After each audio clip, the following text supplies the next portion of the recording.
Today we're going over a step-by-step guide to selling a house in 2025 here in Louisville, Kentucky. If you're new to the channel, my name is Spencer Lowe. I'm with United Real Estate Louisville. Make sure you click that subscribe button as well as that bell notification so you never missed another video just like this. I also post market updates once a month, so make sure you follow along so that way you keep up to date on what's going on in the real estate market here in Louisville. Before we get into the video, I've got a handful of things for you down in the description. I've got my pre-listing checklist, my seller's guide, my buyer's guide, and I also have a tool to get your free instant home evaluation estimate. So if you are curious what your home's worth in today's market, make sure you jump down there and grab that as well. Now, the first thing you want to do when you're selling a house is you want to pick an agent. Now, picking an agent can really make or break you here, so it's really important to ask the right questions, but one of the main questions that you're going to want to ask is, what are you going to do to get my house sold? And how many people are going to be seeing the house once it's on the market? Now, personally, I focus on social media ads, so I focus on Facebook ads, Instagram ads, and YouTube ads. And the reason that I focus on these is because we can get a really quick speed to exposure on the actual listing. So if you're looking at selling and you want to get more information, feel free to give me a call. I've got my phone number down in the description. I'd love to sit down and talk to you about it. If you are picking another agent, however, just make sure that they're experienced, they've got a good marketing strategy, and they can really get your house out to the masses, because that's really what's important.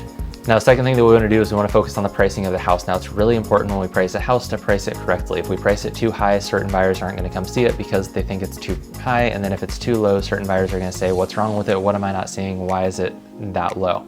Now, when it comes to pricing, we either want to be on the money or we want to be just below the money, just so that way we can excite a handful of more buyers, get them in the door, and actually get some offers from people. Now, with that being said, a couple tools that you can use.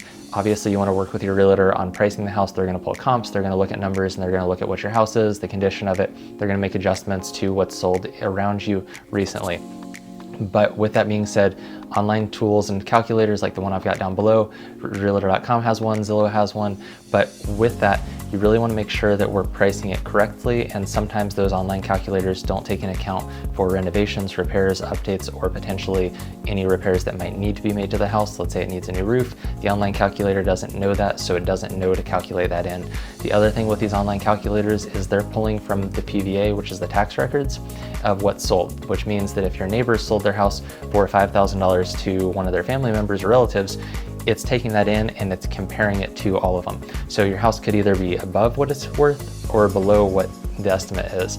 So it's really important just to have an actual human take a look at it, because yes, the AI is good, the system is good as far as getting the general ballpark, but it's not going to be 100% exact on what your house is truly worth in today's market. So if you're looking to sell, make sure you sit down with a real estate agent to discuss what your house is worth, have them pull comps, take a look at your house, and really work the numbers to get the exact number of what your house could sell for in today's market. Now, the third thing you want to do is you want to make sure you stage the house. Now, when it comes to staging a house, I'm going to have a handful of videos on how to stage a house, things like curb appeal and different things like that coming out in the next couple weeks. But it's really important when it comes to staging that when you stage a house, your goal is to make it feel warm and inviting, and also make sure that it looks like people can actually come in and live in that house. They don't want to see just a building that has rooms, 4 bedrooms, and a kitchen. They want to feel like it's an actual home that they can move into, and it's just warm and inviting and actually feels like it's home.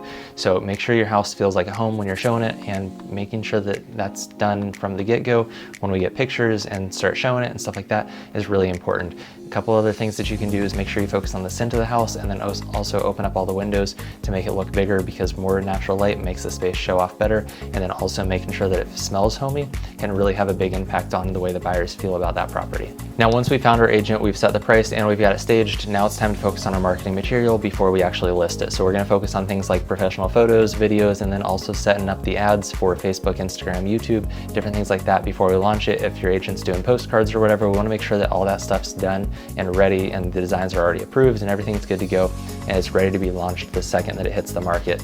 So make sure that we've got photos and videos done, and then once we start to actually get closer to the list date, we're going to get all that stuff back, approve it, and then that's when we'll go ahead and list, and that's when it goes on the market, hits the market with all the photos, the video, and we start promoting it on social media and doing our full advertising strategy on it. Now, once all the marketing materials come back and we've got our photos back, our videos back, and we're ready to roll, that's when we're going to go ahead and list it on the market. This is when it goes on the MLS, and in return it gets put on Zillow and realtor.com and all the other search platforms. Once it goes there, we start promoting the property. I start on Facebook ads, Instagram ads, and our YouTube ads.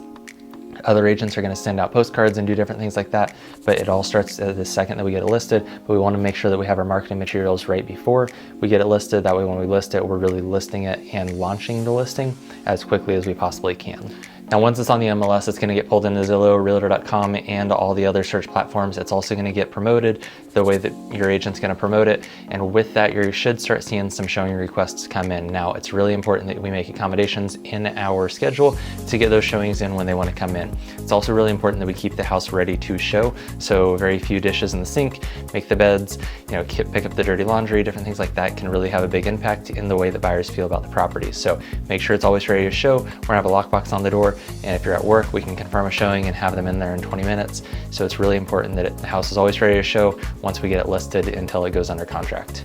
Now, once we get some showings and we start getting feedback from people, we hopefully will start seeing some offers come in. Now, once we start seeing those offers come in, we're gonna look at them, we're gonna look at the entire offer. Now, it's really important that we don't just focus on purchase price, because yes, that's important, and obviously that's what everybody wants, is the highest purchase price, but sometimes there's other conditions in that offer that make that purchase price not really what it actually seems. So let's say somebody puts in an offer that's $30,000 above ask, but they're asking for $40,000 worth of work to be done to the house and or closing costs and prepaids and different things like that.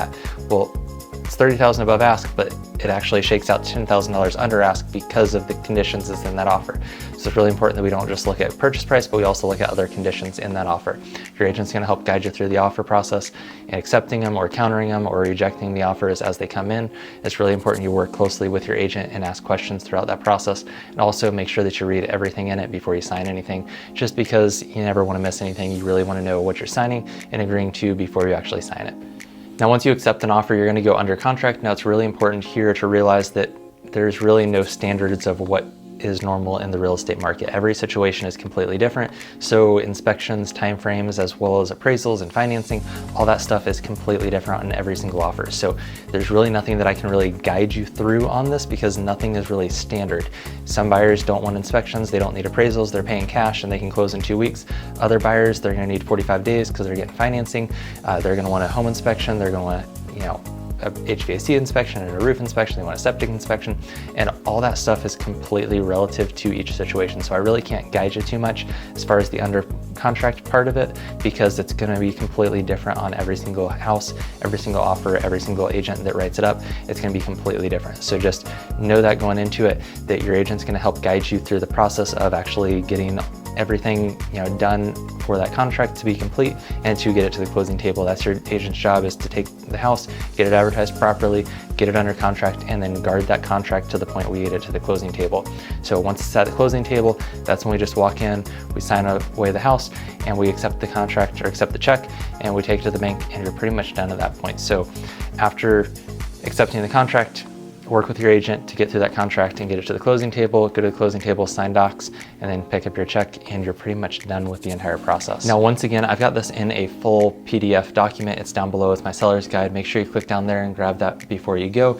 I've also got my pre-listing checklist, so if you're wondering what you need to do to your house to get it ready for the market before you list it, go and grab that as well. I've also got my free home evaluation tool down below.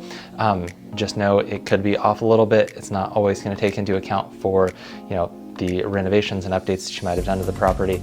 I've also got my buyer's guide, so if you are looking at buying as well as selling, feel free to grab that as well. And if you are looking at buying or selling here in Louisville, Kentucky, feel free to give me a call. I've got my phone number down in the description below. Other than that, I'll see you in the next one, and make sure you click that subscribe button as well as that bell notification so you don't miss another market update or a video just like this.